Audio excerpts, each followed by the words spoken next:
Et maintenant, on va s'intéresser au camp des rouges qui n'a pas eu à voter dans cet épisode. Au sujet du camp des rouges, il y a Frédéric Isoulet qui a laissé un commentaire que j'ai trouvé très intéressant sur la vidéo précédente, qui disait que les 3 des 4 terres, donc Loïc, Alexandra et Alix, étaient alliés et qu'ils allaient pouvoir, en particulier Alix et Alexandra, faire des choix forts qui allaient influencer l'aventure. Ce à quoi on est plusieurs à avoir répondu que c'était pas bien sérieux, pas bien envisageable dans la situation actuelle. Et là, juste après l'épreuve de confort, il y a Christelle qui explique qu'elle a eu un petit jeu de regard avec Jade qui lui a fait comprendre que ceux qui étaient responsables de l'élimination de Clémentine lors de l'épisode précédent, c'était Alix et Alexandra. Et j'ai trouvé ça super fin parce qu'on sait qu'ils n'ont pas trop le droit de communiquer pendant les épreuves de confort. Et donc le fait de quand même arriver à faire passer des messages à tes alliés dans l'autre équipe, j'ai trouvé ça super bien joué. Et donc à partir de là, on voit bien que Christelle et Candice en particulier ont bien pris conscience qu'il y avait une alliance entre les 3 ex-aventuriers des 4 terres, donc Loïc, Alexandra et Alix. Et donc là je me suis dit, mais ce commentaire, il est en train de se réaliser. Belle lecture du jeu, moi j'étais persuadé que Alix elle s'était rangée du côté des garçons uniquement par opportunisme et pas par stratégie avec Alexandra, mais effectivement, apparemment, c'est ce qui est en train de se passer, et donc les 3 là sont beaucoup plus liés qu'on ne le croit, et s'ils jouent super bien, on sait qu'un duo ça peut aller très très loin, mais un trinôme ça peut aller encore plus loin. Et puis on a vu cette séquence où Alexandra et Alix proposent une stratégie à Jade. Et là j'étais vraiment ravi. J'étais vraiment ravi parce que je me suis dit, oui, c'est là que ça se concrétise, elles vont reprendre le jeu en main. Et puis je me suis dit, c'est génial parce que le fait de penser stratégie avant l'épreuve d'immunité, c'était de la bonne anticipation. Faut pas commencer à faire des stratégies la veille du conseil, quoi. Et puis en plus, c'est la façon dont ça a été dit. C'est Alice qui dit, viens, attends, on va essayer de tenter un truc, on va faire un truc couillu, ça va être génial. Et puis une facecam d'Alexandra encore qui nous dit, oui, je vais reprendre le jeu en main. En fait, c'était une façon de faire croire que l'alliance des filles n'était plus là, mais en fait, elle est encore plus forte maintenant. Après, les facecams d'Alexandra, voilà, quoi, j'ai un avis assez mitigé sur la question, on va dire. Mais en tout cas, la stratégie, ça me plaisait bien. Après, moi, je suis prêt à prendre n'importe quoi qui puisse aller à l'encontre de la team Claude. La moindre stratégie qui pourrait remettre en cause l'hégémonie de Claude est bonne à prendre pour moi, n'importe quoi. Donc, dès qu'il y a un truc, je suis super enthousiaste. Et après, je me suis dit, mais en fait, c'est pas du tout sérieux comme stratégie. Quand on y réfléchit, c'est pas du tout sérieux. C'est encore du grand n'importe quoi. C'est encore une preuve que Alexandra n'a pas de vision stratégique et Alix non plus. Qui est à l'initiative de cette stratégie? A priori, c'est Alix. Ou en tout cas, c'est Alix qui la propose à Jade. Donc d'abord, elle a trahi Jade, ce qui est quand même pas la meilleure des choses à faire pour être en bon terme avec quelqu'un. Ensuite, elles ont eu une altercation au conseil, durant laquelle Alix n'a pas du tout cherché l'apaisement. Et puis, par la suite, au retour sur le camp, elle a remis le couvert. Elle en reparle. Et qu'est-ce qu'elle dit? C'est pas du tout pour jouer la carte de l'apaisement, comme ont pu faire Nabadia et Laurent par exemple, en disant bon, maintenant on est une équipe, faut qu'on se concentre sur les épreuves à venir. Non, non, elle a dit, écoute, je tiens à te dire que j'ai pas du tout apprécié d'être traitée de menteuse, donc elle attise encore le conflit. Et là, elle vient la voir et puis elle dit, regarde, on va faire une super stratégie ensemble. À quel moment ça allait marcher? Alors, moi j'y ai cru, hein. Sur le moment je me suis dit, génial, ça va être trop bien, l'alliance des 3 filles rouges, quoi. Mais en fait, c'était pas raisonnable. Après réflexion, c'était pas du tout raisonnable de penser que Jade allait accepter un truc pareil. Il faudrait être un peu débile pour accepter. Donc le premier truc que fait Jade, c'est d'aller raconter ce plan à tout le monde. Et à mon avis, elle a bien raison. Elle a bien raison parce que ce que ça va faire, c'est qu'elle va passer du côté des garçons un peu trop tard, en quelque sorte, parce que je pense qu'elle aurait dû le faire avant, elle aurait dû voir avant que l'alliance de filles n'était pas sérieuse, mais mieux vaut tard que jamais, on va dire. Maintenant, tu as une deuxième occasion de le faire, avec cette stratégie qui en fait est un peu fumeuse. Elle te propose une deuxième occasion de passer dans le plan des garçons avec du lourd, avec des informations, avec « elles veulent sortir Théora ». Ça c'est important ça, parce que Théora est appréciée chez les garçons.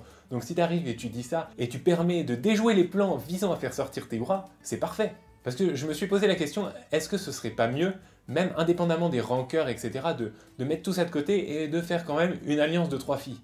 Mais pas du tout, c'est pas du tout fiable pour Jade. Parce que déjà, à 3 filles contre 4 garçons, c'est loin d'être évident que ça marche, hein. Si jamais les garçons arrivent à glaner des infos, savent que les filles se sont unies de nouveau, à ce moment-là, le plan tombe à l'eau. Ensuite, si jamais le plan marche, ben, elles se retrouvent à 3 contre 3, et là, bah, qu'est-ce que ça fait? Ça va à la boue noire, enfin, tu gagnes pas un avantage décisif. Et en plus, vu comment Alexandra et Alix ont su être constantes jusqu'à présent, enfin, c'est un peu se faire avoir. En fait, c'est répéter le même schéma qui a fait sortir Clémentine, quoi. C'est vraiment dire, bon ben allez, on se réallie ensemble, et puis... Enfin, c'était évident qu'elle allait pas accepter. Rejoindre les garçons, c'est pas non plus l'idéal parce qu'elle va être dans le fond du bus, comme disait Claude, mais au moins, à partir de maintenant, on peut espérer qu'elle va essayer de s'intégrer avec les garçons. Et comme je l'avais déjà un peu évoqué dans ma vidéo précédente, on a vraiment entre Jade et Alexandra deux types de jeux totalement différents, et j'aimerais bien rajouter un élément supplémentaire en disant que Jade, pendant son Koh-Lanta, le Koh-Lanta qu'elle a gagné, elle a réussi à s'appuyer sur une équipe très solide. Et c'est ça qui l'a amené jusqu'à la victoire. Et surtout, elle a voté contre Grégoire. Et si vous vous souvenez, Grégoire s'est fait éliminer une première fois. Là, il n'était pas vraiment en odeur de sainteté auprès de l'équipe adverse, et en particulier auprès de Jade. Mais quand il s'est fait éliminer pour la deuxième fois, Jade et Grégoire étaient assez réconciliés et s'entendaient en fait assez bien. Et ils avaient tissé de vrais liens. Mais ça n'a pas empêché Jade de l'éliminer froidement.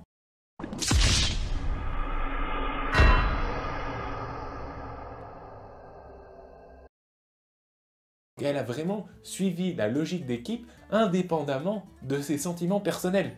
Et ça, c'est quelque chose, c'est à l'opposé extrême de ce que ferait Alexandra. Et Loïc, c'est pareil, il est très sympa, mais voilà, on voit qu'il est venu là parce que Koh-Lanta c'est sympa, il le disait même pendant Koh-Lanta les 4 terres, moi j'avais peur qu'il y ait de la stratégie, et finalement, ça me va bien, il n'y a pas trop de stratégie, on va chercher du bois, on fait des épreuves, on porte des charges, je me fais exploser par Lola parce qu'elle me charge de 50 000 sacs de sable, mais c'est rigolo, et puis on s'est bien amusé, et puis je me fais sortir à la fin, mais c'est pas grave, c'est rigolo.